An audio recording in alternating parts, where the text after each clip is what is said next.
My name is Brandon Hoffman, and I graduated from Youth for Tomorrow in 1993. Brandon, this place has changed quite a bit since you were here. So when you drive back on campus and you look around, does your mind go back to when you first arrived here at all? Absolutely. It's amazing. I mean, the development is the first thing that you see. But when I was first here, there was maybe, one building or two buildings, but now it's just grown tremendously. One building, 8 boys in the building, I think, at that time. What were your early impressions when you came here? Just the openness of the land here and the peacefulness coming from being around the city life, and then coming here and then just seeing, wow, this is like wide open, and the people were welcoming, the residents and the staff. Where you're from and what brought you here originally? I was born and raised in the Northern Virginia area, and just my life, growing up, getting in trouble. I spent many years, many months locked up in the juvenile detention center, and did some time downstate as a juvenile. So my mother bumped into Joe Gibbs when she was at the 7-Eleven when I was in my second stint in Landmark Detention Center, and she spoke to him.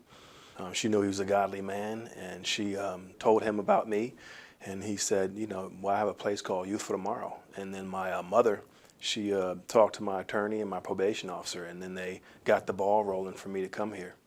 Around that time, Joe Gibbs had a couple, 3 Super Bowls in his pocket. What did you think? Did you question whether she actually had talked to Joe Gibbs? No, I believed her. My mom is pretty, honest and truthful, so I believed her. I mean, I really didn't think anything was going to come of it. I thought I was going to go back downstate and kind of repeat the same life I had been living, but, when she told me that was true, I was like, wow. And how long before you realized what this place might mean to you? How long did it take for you to think to yourself, I'm in a good spot here? The first 3 months. I mean, the first 3 months getting here. And I came on several interviews to visit the campus. But after I was accepted, I'd say the first couple of months I was here, I realized, wow, this is home. The people are real. It's honest, safe, secure. I'll be here for a while, and I wanted to stay here. It was like home. I didn't have anywhere else to go. What are some of the skills and maybe some of the philosophies you learned while you were here at Youth for Tomorrow? Oh, it's endless, really. But just to sum it up, just work ethic, and just teamwork, being able to work with others, and just respect for authority. And among you and your classmates, the anticipation of leaving, I think, would have been something you were feeling. But it sounds to me as though you almost wanted to stay here longer. I did. I was going to miss this Youth for Tomorrow, but they prepared me. I was prepared to go and ready. I was looking at going to Liberty University and maybe doing sports down there with my house parents, and they helped transition me from high school and getting my financial aid taken care of. So it'd be just one summer at home, and then I'm off to Liberty. Now, give us a little bit about your resume after you departed here and went to Liberty. I graduated with my bachelor's in psychology, and then I started working here in 1997 and worked here. Learned a wealth of knowledge, wealth of information, just learning how to work with kids and giving back. So I did work 10 years here, and then since then I left YFT and got my license in professional counseling, a master's in counseling, and I oversee an agency, a counseling agency in Virginia. So coming from where you came from and going through what you went through, did your current occupation seem to be predestined to you? How did you decide upon your current occupation as your career? Being in juvenile detention center and the staff members that work there, and I kind of looked at them and was like, I wanted to do what they wanted to do.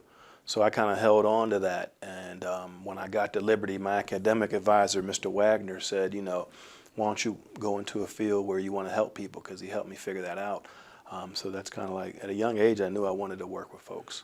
Who were some of the folks that helped you the most while you were here? Some of those people are still here, I'm sure. Oh yeah, absolutely. Dr. Jones, absolutely pushing me to, get my degree, get my master's degree. Gene Jones being supportive. Carl Street, tremendously. I learned so much from Carl Street. Work ethic, he taught me a whole lot. And Terry Tinsley teaching me about, being professional in the workplace. What was missing for you when you came here? Kind of at a high level, what was missing and what'd you find? Just family, a solid family life, a mom and a dad, and I found, I got that through my house parents because my family was broken up, and just people that weren't going to give up and weren't going to back down, but kind of like support me the whole time. And like I said, I found Christ here at church, so that's what I found. Any advice you might want to give kids out there who might have found themselves in the same position you're in now? You're off to a great career. It wasn't easy for you. You had to go through a lot. And again, we're going to wrap this up by talking about the expansion here. But any advice for a young man or woman who finds himself in the same position you were in? Just take your advice. Take advice from your elders and your leaders and your family members. If they're encouraging you to, finish school, really follow through with that. I'm a firm believer in standing on the shoulders of giants, and just believe in the folks that are really trying to guide you and trust them.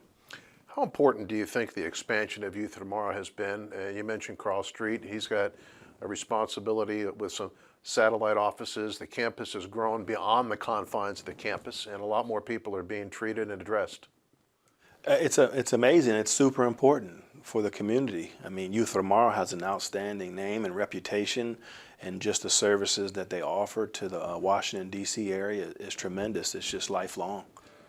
You're proud to be an alum of this place, aren't you? Absolutely. I love Youth for Tomorrow. If it wasn't for YFT, I don't know, I'd probably be dead or I'd be in jail.